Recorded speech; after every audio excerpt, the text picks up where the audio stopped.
Bonjour à tous et bienvenue, c'est le journal de la Fédération des courses du Sud-Ouest. Nous sommes sur l'hippodrome de Beaumont-de-Lomagne, Beaumont qui accueillera dimanche 17 octobre la 44e édition du Grand Prix du Sud-Ouest. On est en train de vous préparer plein de petits sujets, plein de publications à suivre sur la page Facebook de la Fédération. On y reviendra, mais la une de l'actualité, c'est bien sûr le week-end de l'Arc avec la victoire de Thomas Fourcy dans le Qatar Arabian World Cup. Il place 3 de ses 8 représentants aux 3 premières places. L'actu, c'est également Agen et son opération Race & Care. Ce sera ce dimanche 10. Tout de suite, le sommaire en détail. Thomas Fourcy sur le toit du monde, l'entraîneur royanais de 42 ans remporte le Qatar Arabian World Cup. Il conserve son titre dans cette épreuve. Nous reviendrons également sur les grands temps forts de cette fin de semaine avec les succès d'Elisabeth Bernard, Xavier Thomas de Méholt ou encore François Rowe, toujours chez les pur sang arabes. Et nous reviendrons également sur la belle deuxième place de Times Square dans le Critérium des Pouliches dimanche. Dans ce journal, nous ferons un focus sur la grande journée Race & Care qui s'annonce. Ce sera dimanche sur l'hippodrome d'Agen.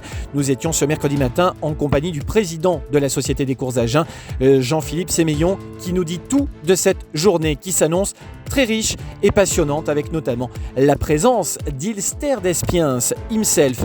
Nous reviendrons dans ce journal sur les temps forts de la semaine écoulée dans notre fédération, l'agenda et les belles notes. Voilà pour le menu du journal.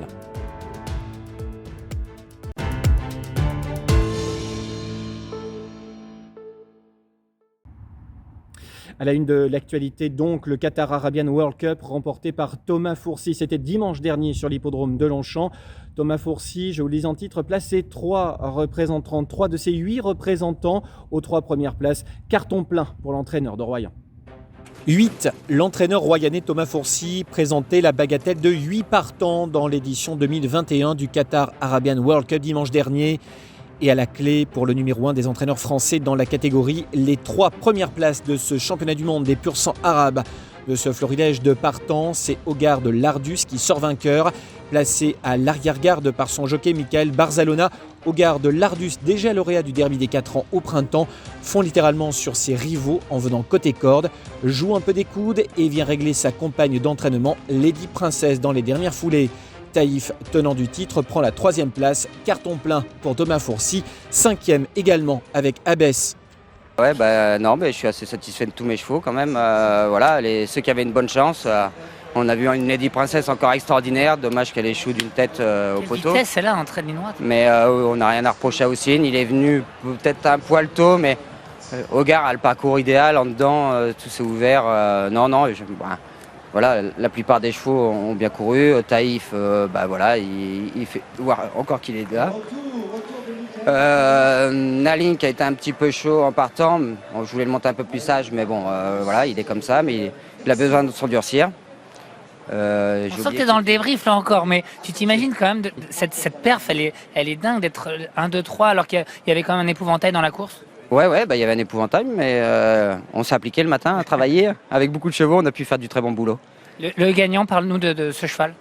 Attendez, je vais aller à la photo, mais c'est un cheval en devenir que j'ai reçu tardivement, mais qui fait que évoluer, et c'est vraiment un très bon cheval. Bravo. Merci. Thomas Fourcy a confié que le lauréat pourrait être dirigé vers Doha et Dubaï cet hiver. Thomas Fourcy, c'est donc l'histoire d'un entraîneur installé au Mat près de Royan depuis 2013. Il connaît rapidement une ascension hors norme avec une écurie qui compte une centaine de chevaux pour la plupart des pur sang arabes. Les pur sang arabes justement, il les rencontre chez Arnaud Chaillet-Chaillet. Une rencontre déterminante, celle d'Hassan Mousli qui le pousse à s'installer entraîneur. Doha, le Maroc, l'Angleterre, partout son entraînement brille. À 42 ans, sans faire de bruit, Thomas Fourcy fait sa place parmi l'élite des entraîneurs français et ce n'est sans doute pas prêt de s'arrêter. Outre le triomphe de Thomas Fourcy, François Rowe et Elisabeth Bernard ainsi que Xavier Thomas de Méholt ont décroché leur groupe 1, le résumé en images.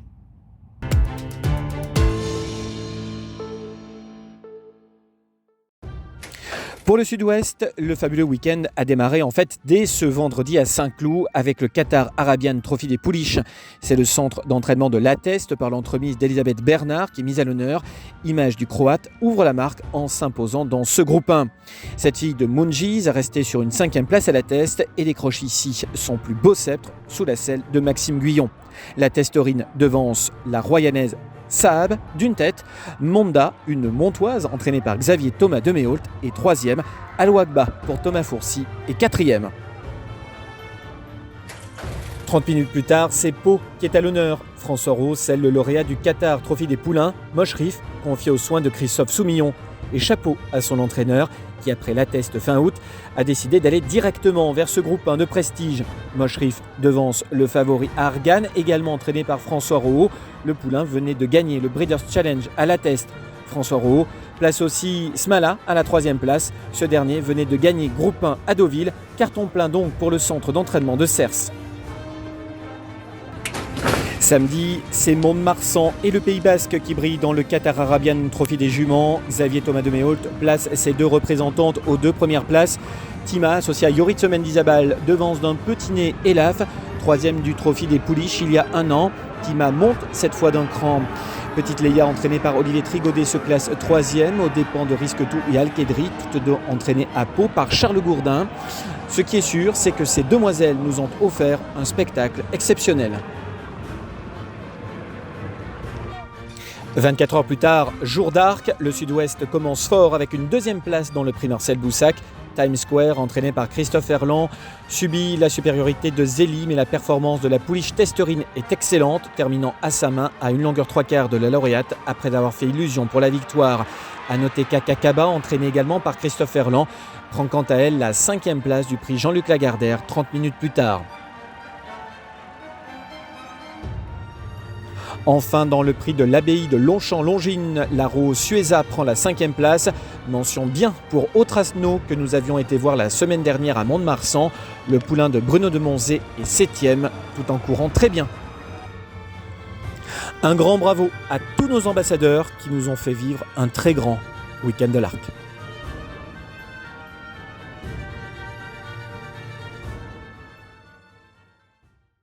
L'autre actualité de cette semaine dans le Sud-Ouest cette fois-ci, c'est l'opération spéciale Race & Care. Ce sera ce dimanche sur l'hippodrome d'Agen. De nombreuses animations sont prévues pour cette journée de course qui s'annonce haute en couleurs. Et on annonce en plus du beau temps. Nous avons rencontré ce mercredi matin Jean-Philippe Sémeillon chez lui au Padouin, tout près de l'hippodrome de Beaumont-de-Lomagne.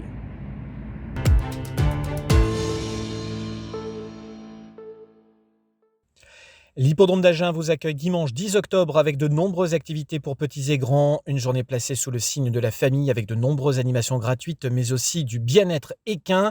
De nombreux concours également sont organisés. Concours photo, concours de visite guidée, concours opération carotte, balade à poney, concours de dessin, désignation de l'apprenti Race & Care, présentation de chevaux de course en reconversion dont Ilster d'Espiens et Millennium du Lion. De nombreuses activités donc, une journée très riche qui nous est présentée par le président de la Société des courses d'Agen, Jean-Philippe Sémeillon.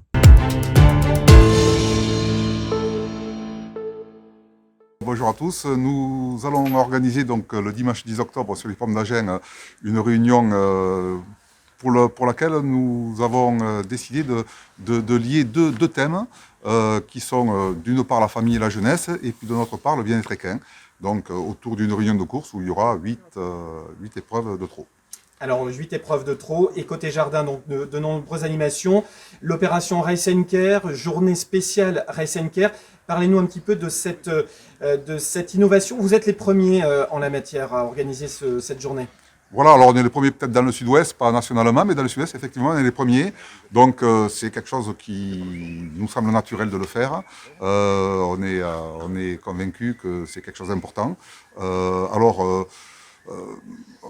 On est convaincu qu'il est important de le partager avec le public, hein, parce que de toute façon, le bien-être équin est quelque chose qui est naturel dans le milieu des courses.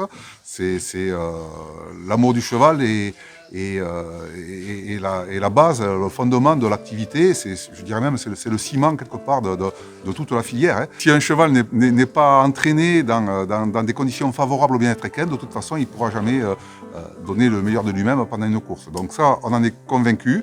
On sait que ça existe, mais le tout, c'est de le partager avec le public. Alors comment ça va se matérialiser justement pour le partager avec le public dimanche à Agen? Voilà, donc pour le partager, nous avons décidé de mettre en place des activités qui vont lier ces deux thèmes. La première activité sera par exemple un bar à carottes où les enfants pourront, pour être en contact avec les chevaux, apporter des carottes et donner à manger aux chevaux qui viendront les rencontrer à cet endroit-là.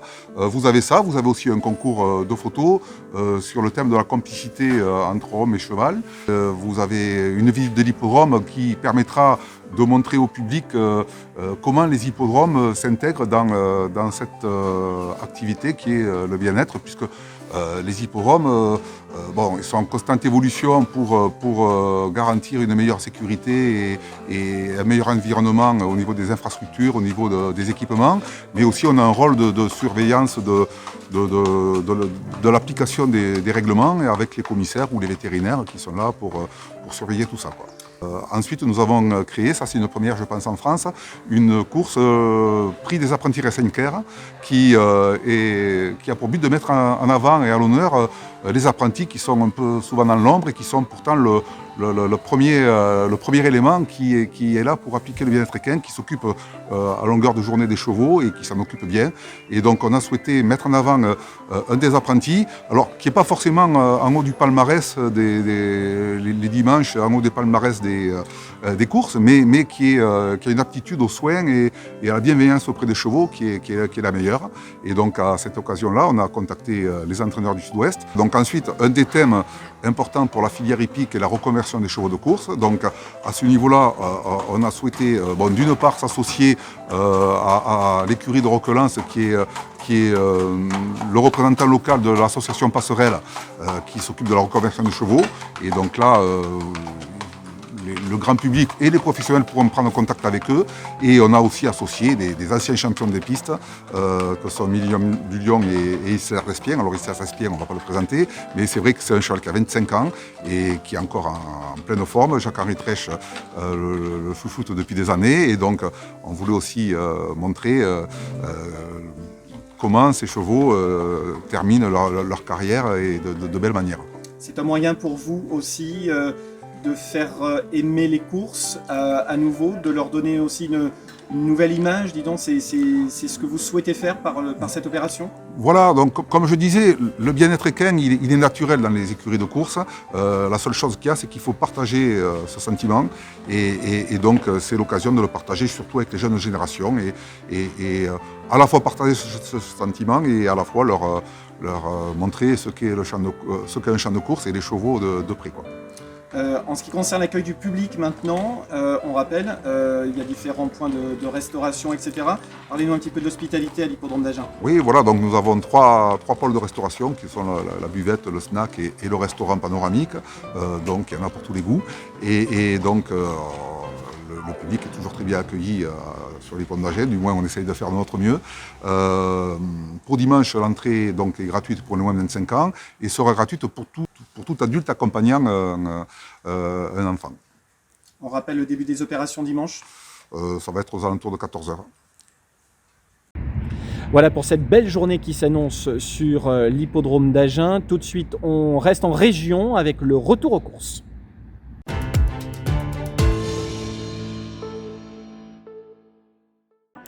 Et on commence par Toulouse, où la semaine passée se courait le mythique Grand Prix des Vendanges, l'édition 2021 et l'apanage de Cache du Rib, qui s'impose dans la réduction kilométrique de 1,14 tourons sur 2950 mètres. Placé à l'arrière-garde, le pensionnaire de Jean-Loïc Claude Dersoir enclenche à l'entame du tournant final et part à la poursuite de Fakir Mérité. Cache du Rib devance le vainqueur du Quintet toulousain. Doruc, très régulier, se classe quant à lui 3e. À Agen, on rendait hommage ce dimanche au jockey récemment disparu, Henri Samani. Victoire de Voix Divine, associé Antoine Verlet. Victoire acquise par 1 longueur et demie sur Hardy Petit et Haïli de Pompadour. Bonne note en retrait. Dans le prix de Gramma, 1 heure plus tôt, succès de National Flower, entraîné par Alex Pantal et monté par Sofiane Saadi. Première victoire en 3 sorties publiques pour cette représentante Godolphin, Coquelina et bonne deuxième. Prochaine réunion sur l'hippodrome d'Agen ce dimanche 10 octobre, journée Race & Care avec de nombreuses animations, notamment pour les enfants. À Angoulême, c'était le Grand Prix des trotteurs dimanche dernier. Un an tout pile après Chris Louis Porceguen, Frédéric Closier doit cette année se contenter de la 3e place au sulky d'étoiles des Anjos. La victoire revient à flambeur de Matrox, un pensionnaire de Mathieu Auvray qui réalise une belle année 2021. Emège qui est resté sur 2 victoires, dont un mi-septembre à Jarnac et 2e. Casaubon-Barbotan pour clore ce dimanche, le prix Fanidol Challenge de l'Amicale Gascogne et l'apanage d'Échiquier associé à Louis Lalande. Le pensionnaire de Xavier de Caudin devance Diva d'Amour et le bon Étienne de Chenoux, 3e.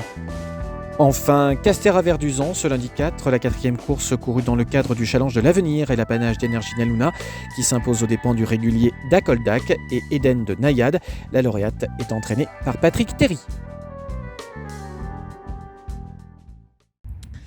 Tout de suite, les chevaux à suivre.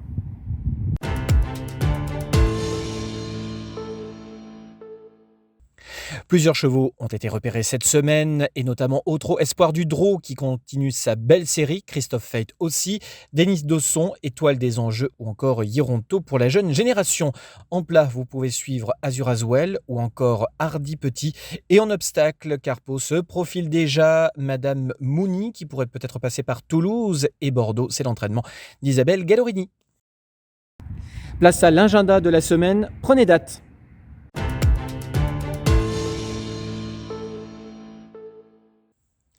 Ce vendredi 8, rendez-vous sur l'hippodrome de Toulouse pour une semi-nocturne au trot. Puis dimanche 10, rendez-vous donc sur l'hippodrome d'Agen pour cette grande journée de la famille et journée Race & Care. Si vous aimez les champions, rappelez-vous, présence d'Ilster, d'Espiens ou encore de Millennium du Lion. Il y aura course également à Limoges au galop ainsi que Tarbes au galop. Tarbes qui dans une semaine s'apprêtera à vivre la plus belle journée de l'année sur son hippodrome. À l'occasion des ministères, nous aurons l'occasion d'y revenir dans ce journal. La semaine prochaine, lundi 11, on prend la direction d'Agen, cette fois-ci au trot.